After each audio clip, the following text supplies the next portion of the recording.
अस्सलाम वालेकुम स्टूडेंट्स, आज हम बात करने जा रहे हैं company issuance of shares and debentures पर। इस टॉपिक को लेके काफ़ी स्टूडेंट्स ने मुझसे रिक्वेस्ट की कि सर इस पर लाजमी वीडियो बनाएं और आज से मैं इस पर सीरीज़ ऑफ लेक्चर्स लाने वाला हूं इंशाल्लाह, जिसमें तकरीबन कोई 4 से 5 एटलीस्ट 4 से 5 वीडियोज़ में इसके ऊपर बनाऊँगा ताकि हम इस टॉपिक को 100% कवर कर सकें। चलिए खैर बात करते हैं कि issuance of shares and debenture आखिर है क्या। अच्छा, यहाँ पर एक और बात मैं बता दूँ कि ये टॉपिक सेकेंड ईयर स्टूडेंट्स के लिए, सेकेंड ईयर कॉमर्स, इसके अलावा बीकॉम पार्ट 2 के स्टूडेंट्स के लिए, बीएस कॉमर्स के स्टूडेंट्स के लिए, बीबीए इवन एमबीए, हर लेवल पर इस टॉपिक की इक्वल इंपॉर्टेंस है।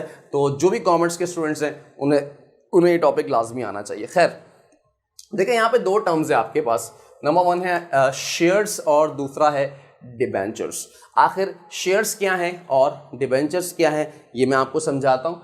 अच्छा, हम बेसिकली शेयर्स और डिबेंचर्स के इशुएंस को पढ़ रहे हैं इस टॉपिक में खास तौर पर। आखिर शेयर्स को कैसे इशू किया जाता है, डिबेंचर्स को कैसे इशू किया जाता है, राइट। और यहां पर शुरू में आप देख रहे हैं एक और term, that is company. Business की अगर हम क्लासिफिकेशन देखते हैं अकॉर्डिंग टू ओनरशिप, तो हमें दिखता है सोल प्रोप्राइटरशिप है, उसके अलावा पार्टनरशिप है, थर्ड वन इज कंपनी। ना ही हम यहाँ पे सोल प्रोप्राइटरशिप बिजनेस की बात कर रहे हैं, ना ही पार्टनरशिप बिजनेस की बात कर रहे हैं, बल्कि हमारा यहाँ पर डिस्कशन है कंपनी। और कंपनी में भी हम बात करते हैं public limited company. Public limited company क्या होती है बच्चे ऑलरेडी जानते हैं। मैं एज्यूम कर रहा हूँ कि आपकी सारी बातें ऑलरेडी समझते हैं कि पब्लिक लिमिटेड कंपनी क्या होती है, क्योंकि सेकंड ईयर के स्टूडेंट्स हैं वो फर्स्ट ईयर में पढ़कर आ रहे हैं, और जो बीकॉम पार्ट 2 के स्टूडेंट्स हैं वो ऑलरेडी बीकॉम पार्ट 1 में आईटीबी में पढ़ के आ रहे हैं। डन। खैर, अब कंपनी को जब भी हम फॉर्म करते हैं तो आपके सामने एक टर्म आती है। मैं बेसिकली आपको शेयर्स समझाने जा रहा हूं। पहले कंपनी को जब भी आप फॉर्म करते हैं तो आपके सामने एक टर्म आती है, एक नाम आप सुनेंगे बहुत ज्यादा, दैट इज ऑथराइज्ड कैपिटल, या फिर इसको हम रजिस्टर्ड कैपिटल भी कहते हैं। अगर मैं सोल प्रोप्राइटरशिप बिजनेस की बात करता हूं तो भाई ठीक है, मेरे पास अगर पैसे हैं मैं पैसा लगाता हूं, पैसे नहीं है दोस्त से उधार लेता हूं, बैंक से उधार लेता हूं, कारोबार शुरू करता हूं, मुझसे कोई पूछने वाला नहीं है, ना ही कोई वहां पर लीगल रिक्वायरमेंट्स है, ना कोई गवर्नमेंट का इदारा कि मुझे बोलेगा हाँ भाई क्यों कर रहे हो, किस लिए कर रहे हो, बताओ पहले। तो ऐसी कोई लीगल रिक्वायरमेंट्स नहीं है। आप देखते हैं गली मोहल्ले में आपकी दुकानें खुली हैं, जिसका जब दिल चाहता है पैसे लगाता है और कारोबार शुरू कर देता है। किसी ने रेस्टोरेंट खोलना है, वो पैसे लगाता है और कारोबार करना शुरू कर देता है। सेम एज पार्टनरशिप में भी बिल्कुल ऐसा ही है। 2 लोग 4 लोग 5 लोग मिलते हैं पार्टनरशिप में और कारोबार शुरू कर देते हैं। लेकिन जब बात करते हैं कंपनी में और खासतौर पे पब्लिक लिमिटेड कंपनी की, तो यकीनी बात है कि वहां पर लीगल रिक्वायरमेंट्स है। क्योंकि बेटा एक बात आप यहां पर समझ लें कि यहां हम पैसा लेने जा रहे हैं किससे? जनरल पब्लिक से। जब जनरल पब्लिक का पैसा इन्वॉल्व होने जा रहा है ना आपके कारोबार के अंदर, तो यकीनी बात है कि फिर यहाँ पे लीगल रिक्वायरमेंट्स बढ़ जाती हैं। पाकिस्तान में एक इदारा जिसका नाम है SECP, securities and exchange commission of Pakistan. कोई भी कंपनी अगर रजिस्टर होती है तो वो इस इदारे में जाकर रजिस्टर होती है। डन, पहली बात ये हो गई। अब लाजमी सी बात है उसके लिए कुछ डॉक्यूमेंटेशन भी है, राइट। कुछ आईटीबी के, अगर आईटीबी में अगर आप याद करें तो आपने पढ़ा था memorandum of association, article of association, prospectus, मुख्तलिफ किस्म के डॉक्यूमेंट्स आपके सामने। अब इन डॉक्यूमेंट्स की रिक्वायरमेंट होती है SECP की, और अल्टीमेट आपकी कंपनी रजिस्टर कर दी जाती है अगर आप उसकी रूल्स एंड रेगुलेशन को फुलफिल करते हैं, उसकी रिक्वायरमेंट्स को फुलफिल करते हैं, तो आपकी कंपनी रजिस्टर कर दी जाती है as a public limited company. और साथ साथ आपको ये बता दिया जाता है कि आप पब्लिक से मैक्सिमम कितना पैसा ले सकते हो, यानी कितना मैक्सिमम आप अपने बिजनेस में कैपिटल ला सकते हो, पैसा ला सकते हो, that is called authorised capital. या इसको मैं यूं कहूं कि आप इतना मैक्सिमम कैपिटल रेस कर सकते हो, इससे ज्यादा आप पैसा कारोबार में नहीं ला सकते, तो इसी को हम बोलेंगे ऑथराइज्ड कैपिटल, क्योंकि आपको इतना कैपिटल ऑथराइज किया गया, इससे ज्यादा आप पैसा लोगों से नहीं ले सकते। या इसको हम रजिस्टर्ड कैपिटल भी कहते हैं। आई होप सो कि बात समझ में आ गई। मिसाल के तौर पर अगर मैं कहता हूं कि हमारा जो कैपिटल रजिस्टर हुआ वो कितना हुआ, 10 लाख रुपए, या जिसको मैंने बोला ऑथराइज्ड कैपिटल। अब मैंने क्या करना है, देखें ये 10 लाख रुपए तो आपको समझाने के लिए लिखा है, मिलियंस में बिलियंस में अमाउंट होती है, बड़ी अमाउंट होती है। अब यकीनी बात है कि ये पैसा अगर सोल प्रोप्राइटरशिप या पार्टनरशिप की बात की जाए तो यकीनी बात है कि इतना आसान नहीं है किसी एक शख्स के लिए, 2 लोगों के लिए, 4 लोगों के लिए, 5 लोगों के लिए इतना बड़ा अमाउंट इन्वेस्ट करना।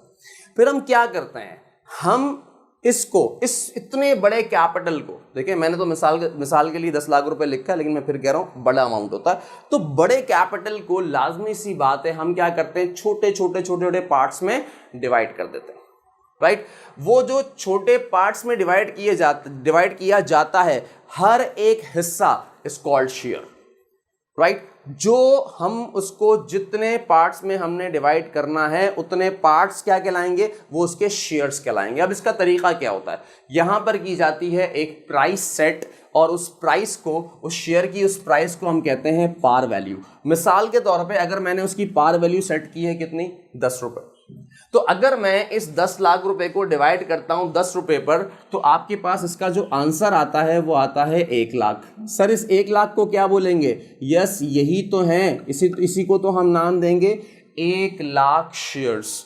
मतलब ये हुआ कि सर आपकी कंपनी का एक शेयर कितने का है, 10 रुपए का। आप टोटल कितने नंबर ऑफ शेयर्स इशू कर सकते हो, सर हम 1 लाख शेयर्स इशू कर सकते हैं। अच्छा 1 लाख शेयर्स इशू करेंगे तो उससे हमारे पास कितना पैसा आएगा, कंपनी के पास जो पैसा आएगा वो आएगा 10 लाख रुपए। एक और बात यहां पर समझ लें, बहुत इंपॉर्टेंट है। मैंने आपसे कहा था कि ये इंट्रोडक्टरी वीडियो है, यहां पर आपके दिमाग में जितने भी कंफ्यूजन्स हैं पहले मैं वो क्लियर करूंगा, एक ट्रैक दूंगा, एक पाथ दूंगा कि आपने सोचना किस तरीके से। यहां पर जब असल में मसला ये कि हम डायरेक्ट क्वेश्चंस करने जाते हैं, जब क्वेश्चंस करने जाते हैं तो यकीनी बात है कि उसमें टेक्निकल एरियाज भी हैं, टेक्निकल चीजें भी हैं, वो इतने आसानी से हमें समझ में नहीं आती। तो इसलिए पहले हम बेसिक कॉन्सेप्ट्स को बनाएंगे। तो यहां पर मैं कह रहा था कि कंपनी को असल में ये शेयर्स क्यों इशू किए जा रहे हैं, ये डिबेंचर्स क्यों इशू किए जा रहे हैं, बताऊंगा डिबेंचर क्या होता है, क्यों इशू किए जा रहे हैं। असल में कंपनी को चाहिए पैसा, कंपनी अपने बिजनेस को फाइनेंस करना चाहती है। फाइनेंस करना चाहती है उर्दू में आसान लफ्जों में मतलब क्या है कि कंपनी को पैसे चाहिए। अब कंपनी को पैसे चाहिए तो उसके कंपनी के पास दो रास्ते हैं, क्या क्या, या तो कंपनी करे इक्विटी फाइनेंसिंग, कंपनी करे इक्विटी फाइनेंसिंग, ये टर्म्स आपको आनी चाहिए, हर बच्चे को पता होनी चाहिए, इक्विटी फाइनेंसिंग। और दूसरा हमारे पास होता है डेट फाइनेंसिंग। दो ही तरह की फाइनेंसिंग होती है। अच्छा अगर मैं इसके बारे में थोड़ी सी वजाहत करूंगा तो आप बोलोगे, आप कहोगे ये बातें तो हमें पता है, हम जानते हैं इस बारे में, लेकिन चूंकि टर्म्स देखकर आप परेशान हो जाते हो ना, तो यहां पर भी आपने समझना है पहले इक्विटी फाइनेंसिंग से मुराद क्या है।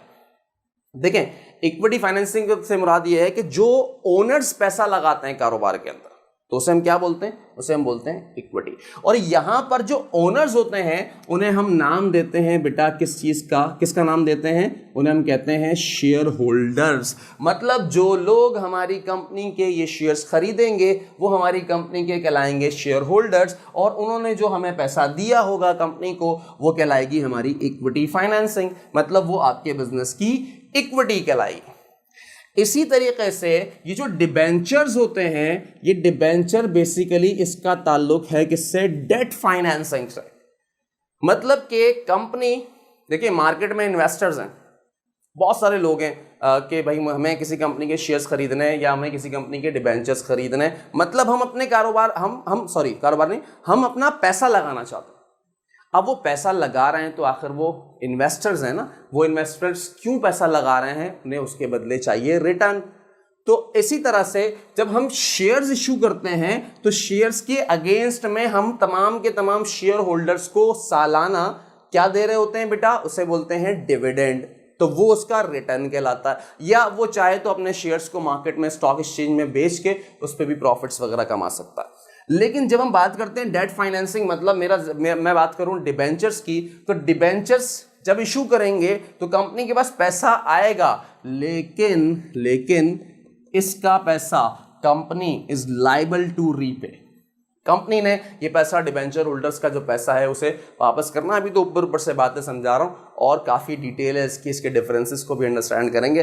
फिलहाल क्या समझना है आपने, शेयर्स क्या है सर, इक्विटी फाइनेंसिंग है। डिबेंचर्स क्या है सर, डेट फाइनेंसिंग है। इक्विटी फाइनेंसिंग से क्या मुराद है सर, पैसा ले लिया, वापस देने के लिए जिम्मेदार हम नहीं हैं। अगर कोई ओनर कारोबार में पैसा लगाता है तो क्या वो उसकी लाइबिलिटी कहलाती है, हम कहते हैं नहीं। हाँ वो एक और कॉन्सेप्ट भी है इस नाम से कि इंटरनल लाइबिलिटी, एक्सटर्नल लाइबिलिटी, उस एस्पेक्ट में बात नहीं कर रहा, तो वो क्या कहलाती है, हमारी इक्विटी कहलाती है। लेकिन अगर हम पैसा उठाते हैं मार्केट से, बैंक से पैसा उठाते हैं, राइट, तो ये क्या कहलाता है सर, हमारे ऊपर हमारी लाइबिलिटी है, एक्सटर्नल लाइबिलिटी है हमारी, ठीक है, डेट है हमारे ऊपर, तो ये पैसा हमने लौटाना। तो अल्टीमेट शेयर इशू करने का मकसद भी क्या है सर, पैसा मिले। डिबेंचर इशू करने का मतलब भी क्या है, पैसा मिले, और उस पैसे को फिर हम मुख्तलिफ प्रोजेक्ट्स के अंदर इस्तेमाल करें। मैंने आपको यहाँ पर समझा दिया ऑथोराइज कैपिटल क्या होता है। ऑथोराइज कैपिटल पार वैल्यू 10 रुपये शेयर की, और टोटल नंबर ऑफ शेयर्स हमारे पास कितने हैं, 1 लाख। मतलब हम मैक्सिमम नंबर ऑफ शेयर्स जो यहाँ पर इशू कर सकते हैं वो कितने शेयर्स हैं, 1 लाख शेयर्स हैं। वीडियो लंबी ज़रूर होती है, आजकल छोटी वीडियोस देखने का रिवाज है, तो खैर अगर आपको टॉपिक समझना है तो फिर आपको वीडियो लंबी ही देखनी पड़ेगी, अगर अच्छे से सारी बातें अंडरस्टैंड करनी है आपने तो फिलहाल मैं डिबेंचर्स पर अब बात नहीं करूंगा। आइंदा आने वाली कुछ वीडियोस में सिर्फ मेरा डिस्कशन होगा किस पर, शेयर्स पे। फिर मैं शेयर्स के अंदर भी टाइप्स हैं, प्रेफरेंस शेयर्स, ऑर्डिनरी शेयर्स, वो समझाऊंगा। फिर डिबेंचर्स को भी एक्सप्लेन करूंगा, और डिबेंचर्स का डिफरेंस हम शेयर्स के साथ भी देखेंगे। तो चलें कुछ एंट्रीज के ऊपर बात कर लेते हैं। चले भाई, अब ये जो शेयर्स इशू किए जाते हैं सर, इसको इशू करने का यकीनी बात है कोई ना कोई प्रोसेस होता होगा, तो उस प्रोसेस को हम अंडरस्टैंड कर लेते हैं। देखिए सबसे पहले कंपनी ऑफर करती है, जनरल पब्लिक को ऑफर करेगी कि हम इतने नंबर ऑफ शेयर्स इशू करना चाहते हैं। समटाइम्स जब कंपनी नहीं आती है तो उसे बोलते हैं हम आईपीओ, इनिशियल पब्लिक ऑफर। तो वो इनिशियली फर्स्ट टाइम अपने शेयर्स मार्केट में ला रही होती है, राइट। तो उसे इनिशियल पब्लिक ऑफर भी कहते हैं, लेकिन जरूरी नहीं कि हर दफा इनिशियल पब्लिक ऑफर हो। कंपनी जब चाहे उसे ऑफर कर सकती है, अगर कंपनी के पास ऑथोराइज कैपिटल मीट नहीं हुआ है तो। डन। अच्छा, कंपनी ने शेयर्स ऑफर किए। ऑफर करने का तरीका थ्रू एडवर्टाइजमेंट। एडवर्टाइजमेंट के जरिए लोगों तक पहुंचाया जाएगा कि भाई हम इतने नंबर ऑफ शेयर्स इशू करना चाहते हैं, अगर आप इंटरेस्टेड हैं तो आप बैंक्स में जाकर, वो भी बता दी जाएगी भाई फला फला बैंक्स में उसकी एप्लीकेशन हमारे पास मौजूद हैं, तो उस बैंक से आप एप्लीकेशन लेके उसमें एप्लीकेशन जमा करवा सकते हैं। तो अल्टीमेट एक बात यहाँ पर समझ में आई कि सर जब भी शेयर इशू करने की बात आएगी तो पैसे कहाँ पर आएंगे हमारे, डायरेक्टली हमारे बैंक अकाउंट में आएंगे। ठीक है, खैर ऑफर हुआ, उसके बाद एप्लीकेशंस रिसीव होंगी। एप्लीकेशन रिसीव होने के बाद फिर बोर्ड बैठेगा, डायरेक्टर्स बैठेंगे कंपनी के, और फिर उसको फाइनलाइज किया जाएगा कि भाई शेयर इशू करने हैं किसी बंदे को। अगर कोई बंदा क्रिमिनल है, क्या बगैर देखे शेयर इशू कर देंगे? नो, देखना जरूरी है, राइट। और बहुत सी चीजें होती हैं जिसको कंसीडर किया जाता है, उसके बाद फिर शेयर इशू किए जाते हैं। डन। तो 3 बातें मैंने आपको बताई, कंपनी ऑफर करेगी, उसके बाद शेयर्स की एप्लीकेशन रिसीव होंगी, और देन हम शेयर्स अलॉट करेंगे, शेयर्स इशू करेंगे। ठीक है, तो सबसे पहले तो ये हो गया कि हम ऑफर कर रहे हैं। मिसाल के तौर पे एक कंपनी है और उस कंपनी ने 10,000 शेयर्स ऑफर किए। हर एक शेयर की जो पार वैल्यू है वो है 10 रुपए। ठीक है, और कंपनी इसको पार पे ही इशू कर रही है। ये मान लें कि कंपनी इसको पार वैल्यू पर ही इशू कर रही है, मतलब 10 वाला शेयर है, कंपनी 10 में ही इसको इशू करेगी। तो सबसे पहले क्या होगा भाई, एप्लीकेशंस आएंगी। तो जब एप्लीकेशन आएंगी तो क्या होगा, बैंक डेबिट। अब एप्लीकेशन ऐसा नहीं है कि आपने एप्लीकेशन जमा करा दी और बस, नहीं, पैसों के साथ एप्लीकेशन जमा करवाई जाएगी और कंपनी के अकाउंट में पैसे आ जाएंगे। तो बैंक लाजमी सी बात है यहाँ पर डेबिट हो जाएगा। अब जानते हो बैंक एसेट है, एसेट बढ़ता है तो डेबिट करते हैं। कितने शेयर्स हैं भाई, 10,000 शेयर्स मल्टीप्लाई बाय 10 करेंगे, कितना हो जाएगा, 1 लाख रुपए। कंपनी के पास पैसे आ गए 1 लाख रुपए। ठीक है, अब यहां पर हम एक अकाउंट खोलते हैं जिसको हम कहते हैं शेयर्स एप्लीकेशंस। Shares applications. अच्छा, अब ये 2 तरह के शेयर्स होते हैं, ऑर्डिनरी और प्रेफरेंस। तो अगर ऑर्डिनरी है तो यहां पर आप ऑर्डिनरी लगाएंगे, और अगर प्रेफरेंस है तो फिर आप यहां पे प्रेफरेंस लगाएंगे। लेकिन फिलहाल मैं ना ऑर्डिनरी की बात कर रहा हूं ना प्रेफरेंस। ठीक है, तो फिलहाल ये बेसिकली ऑर्डिनरी ही है, लेकिन अभी मैं उस पर जाना नहीं चाहता। तो आप फिलहाल क्या लिखें, शेयर्स एप्लीकेशंस। ठीक है, तो ये हो जाएगा क्रेडिट कितना, 1 लाख रुपए। अच्छा, ये जो शेयर्स एप्लीकेशंस मैंने क्रेडिट किया सर, ये क्या है, ये कौन सा अकाउंट है? ये है बेटा आपका लाइबिलिटी अकाउंट।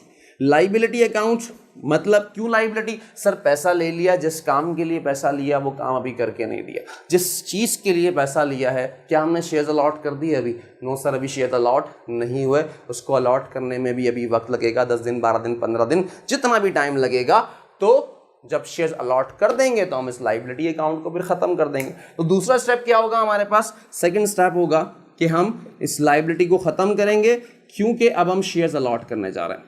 तो शेयर्स एप्लीकेशंस हो गया हमारे पास डेबिट, और यहां पर हम रिकॉर्ड कर लेंगे, चूंकि ये ओनर्स है ना, शेयर होल्डर्स कौन है, कंपनी के ओनर्स हैं, तो इसलिए यहां पे शेयर्स